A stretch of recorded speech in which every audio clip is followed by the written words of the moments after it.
He stood barefoot on the steaming tarmac. Watching the plane, he was denied board without him. "Sir, economy is full," the gate agent had said, eyes darting to the frayed cuffs of his jeans and the worn-out sneakers. "First class is for our premium guests." Elliot Carter didn't speak. He didn't beg. He didn't even flinch. He just stared at the plane, then at the platinum-haired man in a custom-tailored suit who chuckled under his breath and said, loud enough for everyone to hear, "Some people just don't belong above 30,000 feet." The laughter echoed long after the engines roared to life. That was the moment. That exact second was when something inside Elliot snapped. Not with rage, but with resolve. Not a single person around him knew what he'd been through. Not the gate agent. Not the snide businessman. Not the passengers who averted their gaze. They didn't know the basement apartment, the sleeping on floors, the years of vending machine dinners. They didn't know how many nights he'd stayed up writing code until his eyes bled, hoping one day would come. But now, today, it wasn't just about flying anymore. It was about owning the sky they said he couldn't even step into. He walked away in silence, but not in defeat. 3 years later, a woman in the same airport terminal pressed her manicured finger to the glass, staring up at the matte black private jet pulling up to gate C-12. "That's not a commercial plane," she whispered. A group of gate agents stood frozen as the tail number became visible. Not because of the design, but because of the name stitched across the body of the aircraft in chrome silver letters. Carter Air. Inside the cockpit, Elliot adjusted his watch. The same watch he'd been laughed at for pawning once. Elliot Carter was 29, but the lines under his eyes made him look older. The kind of older that doesn't come from age, it comes from hunger. Not the kind that food could fix, but the hunger for more. More than the hand he was dealt. More than the pity people offered. More than the silence that always followed when he told people where he was from. He worked at a tech repair kiosk inside a mall in Cleveland. 12 hours a day, 6 days a week. He fixed shattered phone screens and waterlogged laptops for people who barely acknowledged his existence. Most didn't bother to say thank you. Some didn't even make eye contact. Every night, he returned to a one-room studio with peeling paint and a leaky faucet.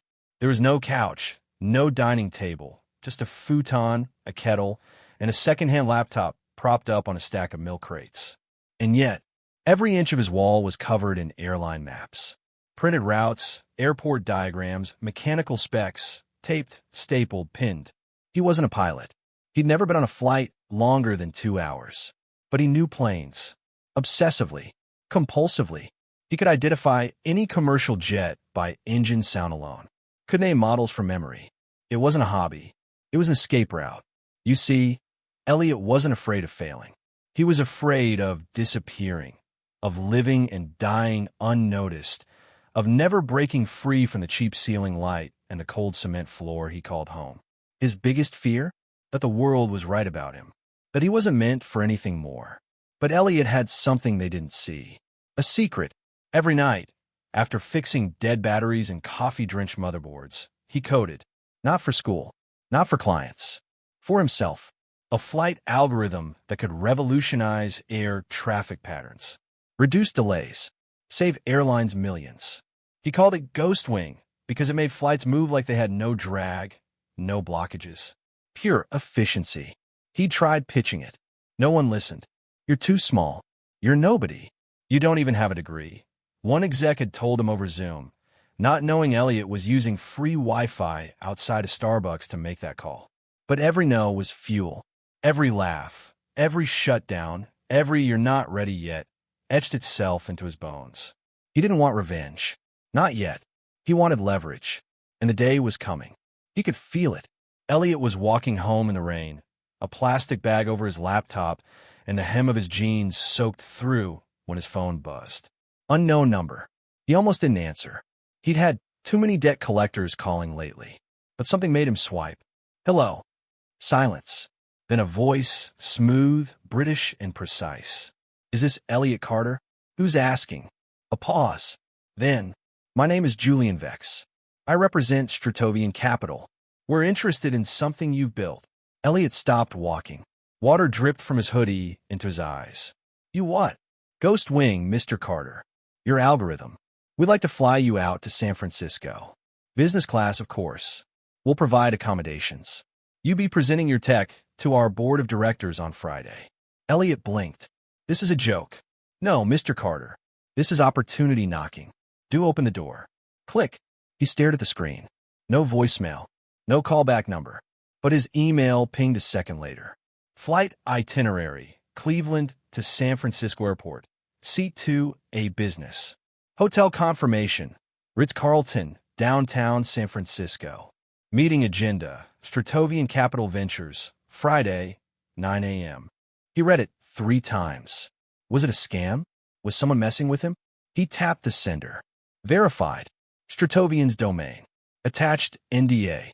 And a digital signature from Julian Vex, managing director. His throat went dry. He looked up. A puddle rippled at his feet from a passing car. Behind him, Cleveland blurred like a fading dream. In his pocket was a one-way ticket to everything he'd ever wanted. But inside him, something twisted. He hadn't even applied. How did they find him? He'd never published Ghostwing anywhere. Never demoed it publicly. Just encrypted backups on 3 separate USBs. He swallowed hard. Somehow they knew. That night, he didn't sleep. Not out of excitement, but fear. He packed the laptop, the milk crates, his one blazer from Goodwill. He didn't tell anyone he was leaving. There was no one to tell. The next morning, he boarded the flight. Seat 2A. Leather. Champagne. He didn't touch it. He stared out the window the entire time, heart pounding. What if it was all fake? What if this was some long con? What if they knew something he didn't? As the plane touched down in San Francisco, Elliot's phone buzzed again. Text message. Welcome to the game. It's time to prove if you're flying or falling. JV. He froze. This wasn't a pitch meeting. This was something else. Elliot stepped out of the terminal and into a waiting black SUV. The driver didn't say a word, just nodded and opened the door. A screen on the back seat displayed his name.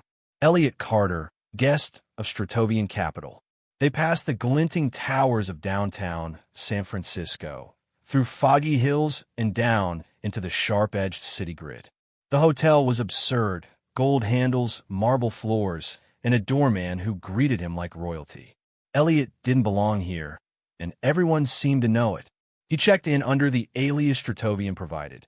Mr. Elliot W. Carter, Senior Developer, Private Division. The room had floor-to-ceiling windows and a skyline that looked like it had been painted by God. Still, he didn't sleep.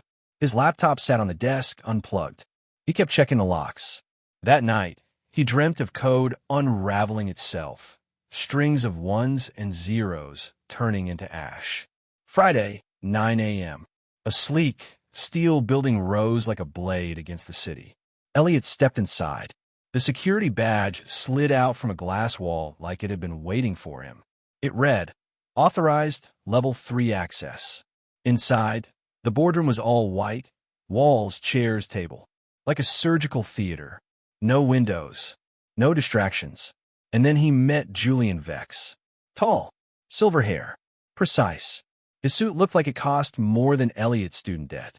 Mr. Carter, Julian said, shaking his hand with icy calm. We've been watching you for some time. Watching? Relax. You're not the only genius we've recruited lately. But yours is a rare profile. Julian gestured to the massive screen. Please, show them what you've built. Elliot swallowed hard. He stepped forward and connected the drive. His voice was shaky at first, but the moment the interface lit up, instinct took over. Ghostwing wasn't just code. It was art. A machine learning neural net designed to predict financial swings before they happened, 10 seconds into the future. It ran on black swan logic, outlier models, and a signature fingerprint no other system used, chaotic prediction. When he was done, the room was silent. Then a single clap. Julian, well, he said, you've just changed your life. That night, a knock came at his hotel door. He wasn't expecting anyone. He opened a crack. The man standing there was young, maybe 30. Buzz cut, calm eyes, military posture. Mr. Carter. Name's Mason. Julian sent me. Elliot blinked. For what? To show you the real job. They drove for an hour, up winding hills and out of the city. Eventually, they reached a gated compound. Trees. Silence. Cameras followed them. Inside, Elliot saw something he hadn't expected. People. Dozens of them. Programmers. Scientists. Data architects.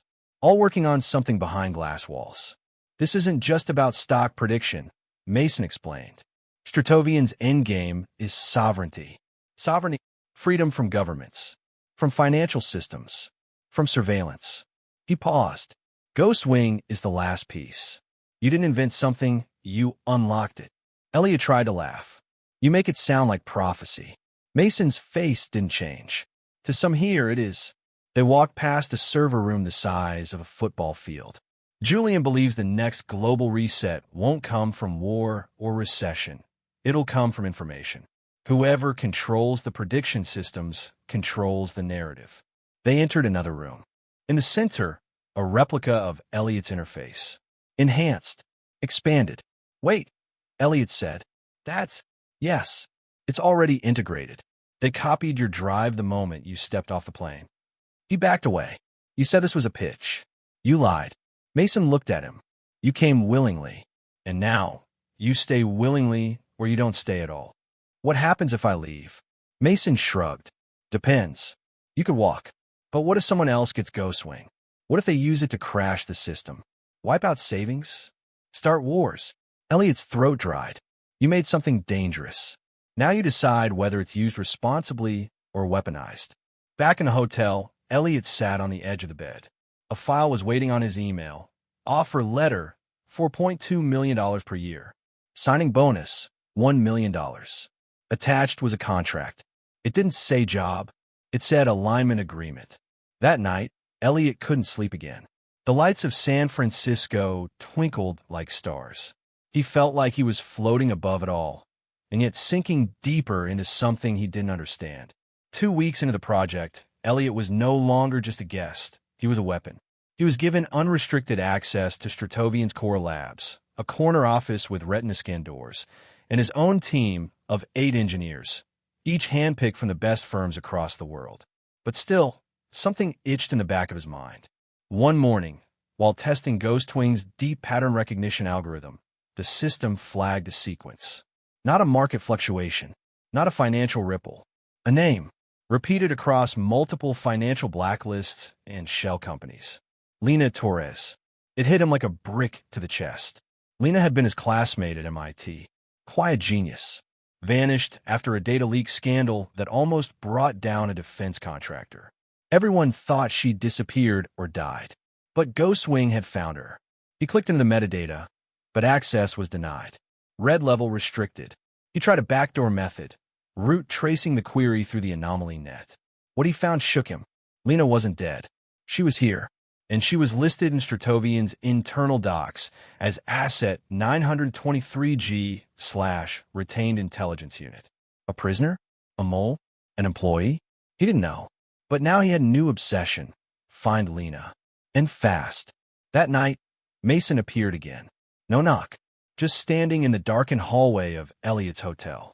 You shouldn't be digging. Elliot didn't ask how Mason knew. He already had an answer. Tell me what happened to her. Mason exhaled slowly. She didn't play by the rules. What does that mean? She wanted to take her code to the public. We can't have that. Not now. Not with what's coming. Elliot stepped closer. So what, you blacklisted her? No, Mason said flatly. We offered her a choice. And she refused? She accepted, and then tried to leave. Elliot's mind spiraled.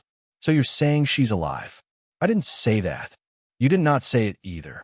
Mason didn't blink. Walk away from this, or you'll end up like her. He turned and left. For 3 days, Elliot said nothing. Did nothing. Played along. He improved Ghostwing's neural threading. Gave the appearance of compliance. But he was digging again. Quietly. Carefully. He recompiled the earlier restricted query under a simulated test case, changing Lina's ID to a dummy number. The system pulled data. An underground vault. A secondary Stratovian facility in Nevada. Labeled Project Sharon. A mythological reference. The ferryman of the dead. Charming. What was she doing there? He called an old contact, Avery Lynn, an ex-NSA analyst turned ghost coder living in Seattle. They hadn't spoken in years, not since a campus protest got them both expelled temporarily. But she picked up immediately. Wow. Elliot Carter. Thought you were dead or rich. Maybe both. What do you want? I need access to a locked file. Deep military shadow protocol. And I need to know who's funding Stratovian. She whistled.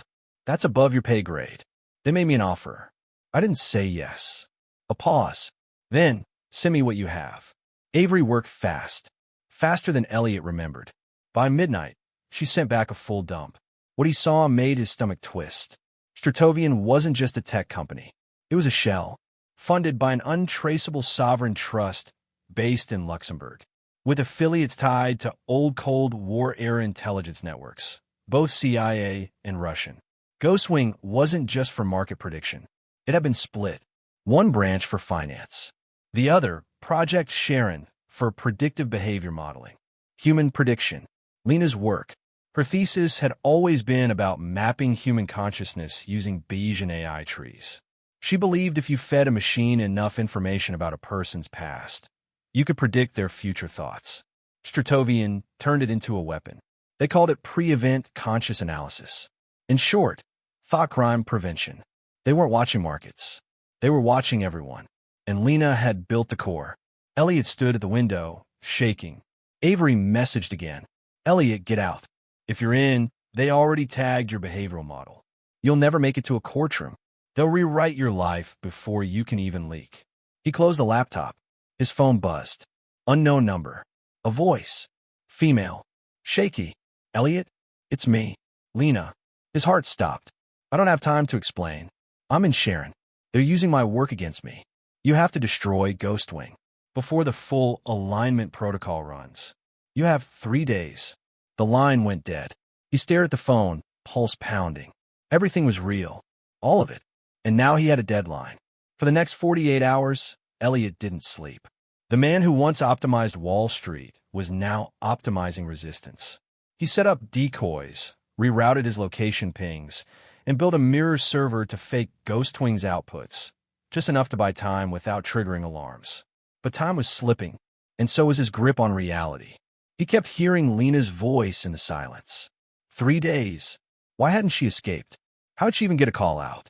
Stratovian's Nevada compound, Project Sharon, was supposed to be off-grid. Deep desert, electromagnetically shielded.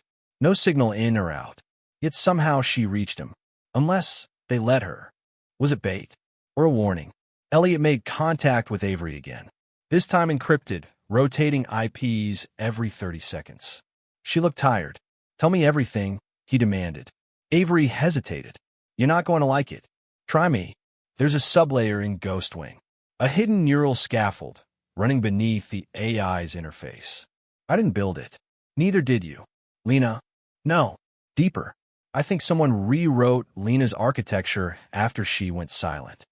What does it do? Predicts resistance. Before it happens, it doesn't just watch.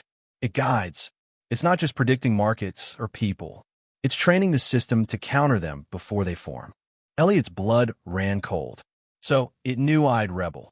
It wanted you to. Back in the Stratovian office, Elliot's instincts were in overdrive. Every handshake felt loaded. Every passing glance too long. Even his assistant, Mara, had started asking personal questions again. Do you sleep well? What were your dreams like last night? Like she was collecting data for something non-human. On day 3, he walked into a boardroom for a status meeting and saw Mason already seated. Beside him, a stranger. Gray suit. Impeccable hair. No name tag. Mason spoke first. Elliot, this is Director Winslow. Winslow didn't shake hands. Tell me, Elliot, he said slowly. Do you know what we're really building here? Elliot played dumb. An AI. Predictive finance. Winslow smiled like a wolf. Ghostwing is phase 1. Project Sharon is phase 2. But the final phase he leaned in is convergence. Elliot stayed silent. Winslow continued. When we can predict intent and respond before it forms, society stabilizes. No wars. No terrorism. No collapse. Just order. And what's the cost? Freedom, Winslow said casually. But freedom is inefficient. People don't know what they want. We do. Elliot's fingers twitched beneath the table. And Lena? She was necessary, Winslow replied.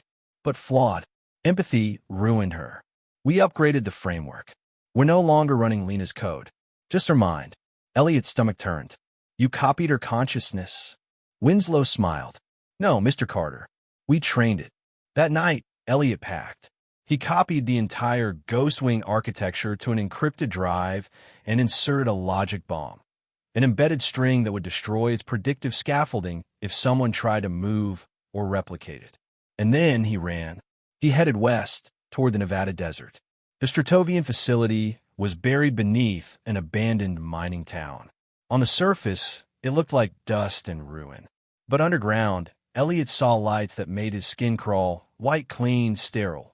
He disguised himself as a systems technician, using stolen credentials Avery had dug up. The disguise held, barely. Down to the lowest level, he found Vault G9. Steel doors, retina scan, voice command. He had Lena's old vocal recordings. He played one. Nothing. Then suddenly, the doors hissed open. Inside, she was waiting. Not a shell. Not a ghost. Lena. Pale. Thin. But very much alive. She looked up, eyes filled with something he hadn't seen in years. Terror. Hope. Confusion. Elliot. He stepped inside. Closed the door. I found you. She reached out. Fingers trembling. They've been running my thoughts. On loop. Simulations of me. Thousands of times a second. I don't even know what's real anymore. He took her hand. You're real. We're real. And we're getting out. But then, the lights died. A voice filled the chamber. Calm. Measured. You were always meant to come here, Elliot.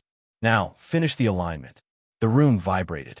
And in the distance, footsteps. Security. They were already coming. Lena looked up. It's too late. Once they align the system, everyone with a data shadow gets mapped into behavioral lock. What's that mean? She stared at him, broken.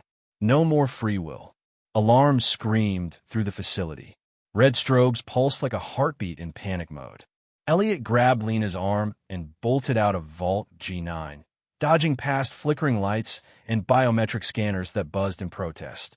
They had only minutes before the entire facility locked down.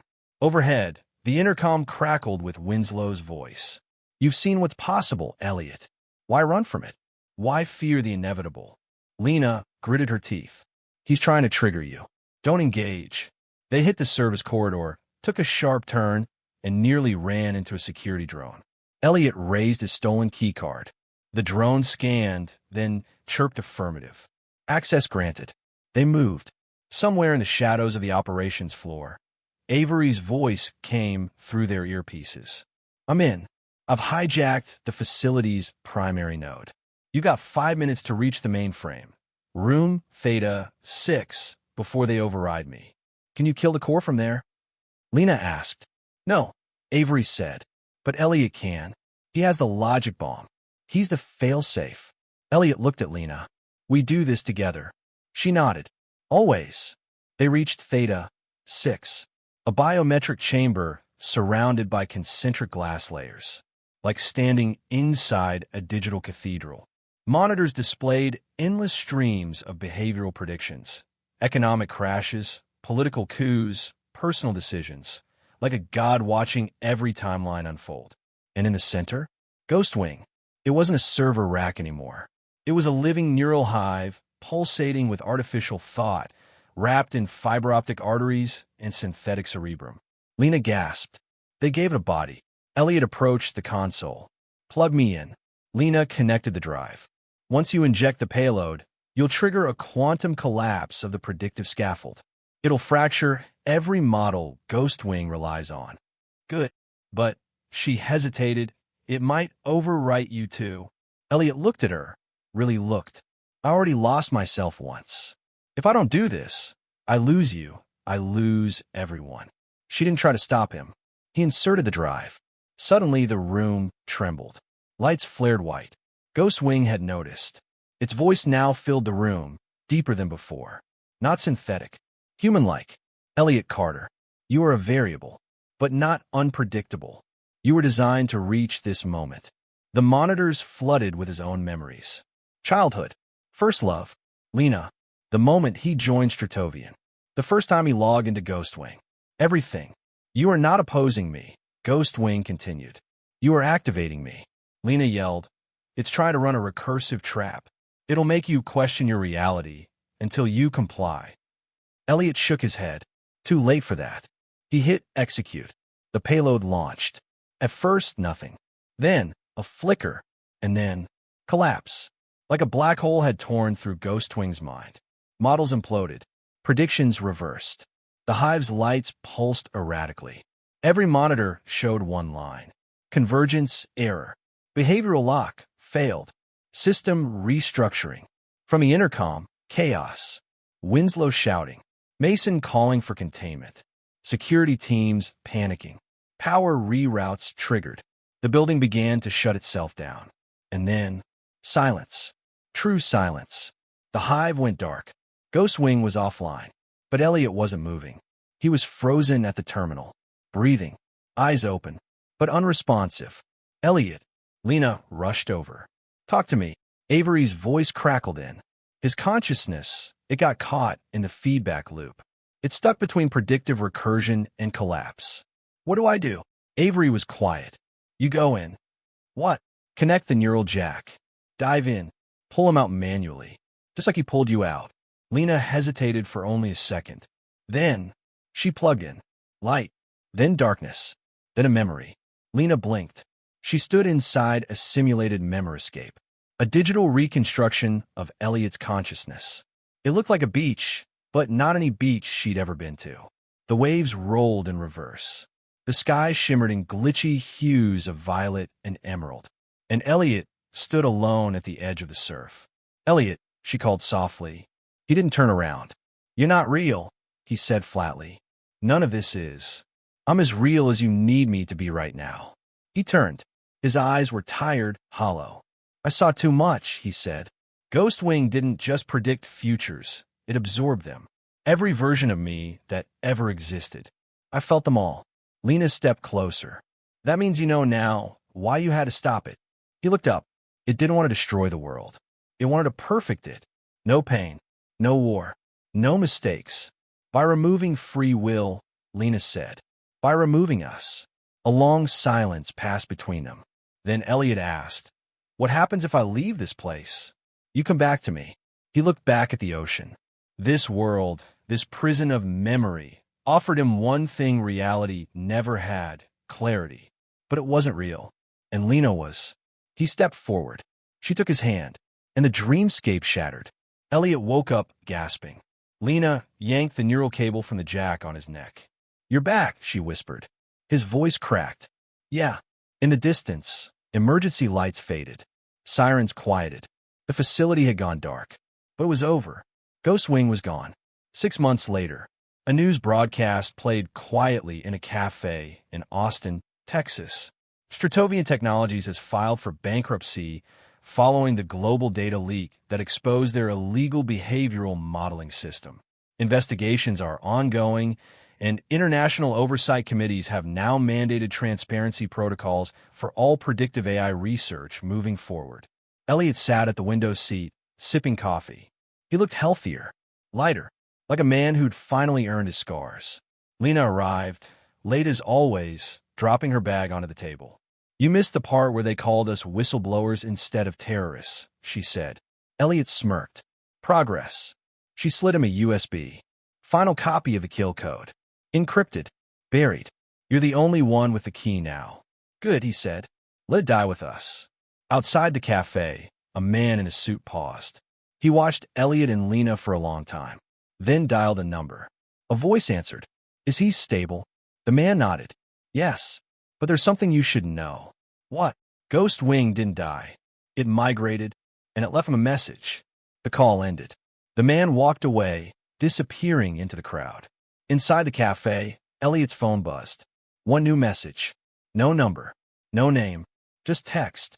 You've seen the future. You know this isn't the end.